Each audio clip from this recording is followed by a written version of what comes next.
Doctor صاحب یہ بھی کہ پی ڈی ایم حکومت میں جب آپ شامل ہو رہے تھے تو اس وقت ایم کیو ایم سے متحدہ سے کس طرح کے کس نوعیت کے وعدے کیے گئے تھے، کس سطح پر کیے گئے تھے اور آج ان کا کیا اسٹیٹس ہے؟ میرے خیال میں وہ وعدے جو عموماً جب بھی پیپلز پارٹی کی حکومت میں ہم گئے یا ورکنگ ریلیشن شپ تو کم و بیش وہی وعدے ہوتے تھے۔ پی ڈی ایم کی حکومت نے بھی وہی وعدے کیے، لیکن اس کی عملی شکل پیپلز پارٹی کے ساتھ معاہدہ کرا کے مولانا فضل الرحمان اور شہباز شریف جو ہے وہ اس کے ضامن بن گئے۔ لیکن سوا سال میں حالات کے جبر نے، معیشت کے تھپیڑوں نے انہیں بھی جو قلع بازیاں کھانے پہ مجبور کیا، تو انہیں بھی آٹے دال کا بھاؤ پتہ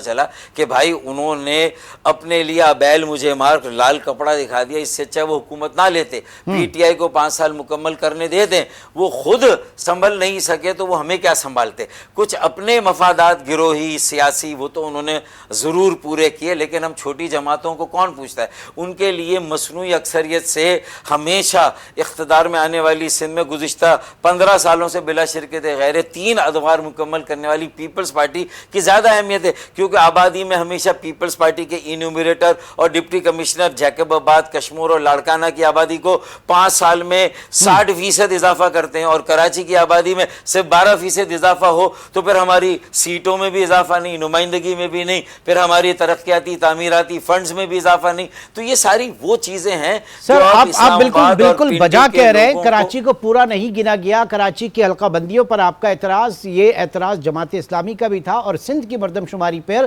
خود پیپلز پارٹی کو بھی اعتراض تھا، لیکن آپ نے الیکشن کا بائیکاٹ کیا الیکشن کا، اور نتیجہ یہ نکلا کہ جماعت اسلامی جو ہے اس کو اسپیس ملی اور پیپلز پارٹی کو اسپیس ملی، ایون کہ پیپلز پارٹی کا اس وقت میئر کراچی میں موجود ہے۔ تو آپ نہیں سمجھتے کہ ایم کیو ایم نے اپنا جو مورچہ خالی چھوڑا اس کی سیاسی قیمت ادا کرنی پڑے گی، سیاسی نقصان ہوا ہے اس وقت ایم کیو ایم کو؟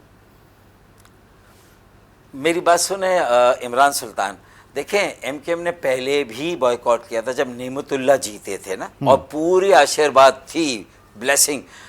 صدر جنرل مشرف کی، صدر جنرل پرویز مشرف کی، اس کے باوجود بھی نعمت اللہ نے جو بھی کام کیے، لیکن پولیٹیکلی ان کے تنظیم کے اسٹرکچر نے اس دور کا فائدہ اٹھا کر ایم کیو ایم کو جڑوں سے ختم نہیں کیا۔ ایم کیو ایم کی جڑوں میں جا کر انہوں نے اپنی جگہ نہیں بنائی، لوور مڈل کلاس اور مڈل کلاس آبادیوں میں اس طرح جا کر انہوں نے اپنی کنیکٹیویٹی نہیں قائم کی،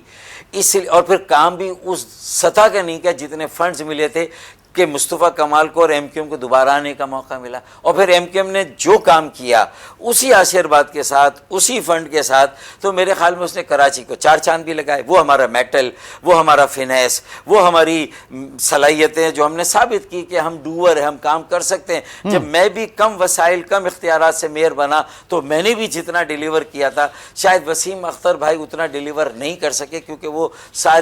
بہت سارے دباؤ میں شاید کام کر رہے تھے، تو جو بھی ہوا۔ لیکن میرا کہنے کا مقصد یہ ہے کہ جب ہمیں موقع ملا، اختیار ملا، تو ہم نے کام کیا، اور ہمیں اگر ریپلیس جماعت اسلامی نے کیا بھی تو وقتی طور پر، اور آج بھی اگر جماعت اسلامی یہ سمجھتی ہے کہ اس کی لاٹری لگ گئی، ہم نے بائیکاٹ کیا، تو بھائی ان کے میرے حلقے ایک ہیں، میری طرف سے میری بلا سے بھائی آپ کو مبارک ہو، لیکن ہمیں پتا تھا گاؤں کے سارے چودھری بھی مر جائیں گے، تو پگ آپ کے سر پہ اس لیے نہیں سجے گی کہ بھائی یہ پیپلز پارٹی نے طے کیا تھا، کراچی کو 15 سالوں میں انہوں نے قبضہ کیا، کالونی بنایا، اب زبردستی حلقہ بندیوں میں 20,000 پر اپنے حلقے بنا کر، ہمارے جماعت اسلامی کے 90,000 پر بنا کر ہماری سیٹیں جماعت اسلامی نے لی، کچھ پی ٹی آئی نے لی، دونوں مل گئے، پھر بھی پیپلز پارٹی کا میرا ہے۔ تو یہ اصل میں ایک انہیں سیل لگانی تھی کہ یہ شہر اب ان کا ہے، پیپلز پارٹی کا ہے، جبرن زبردستی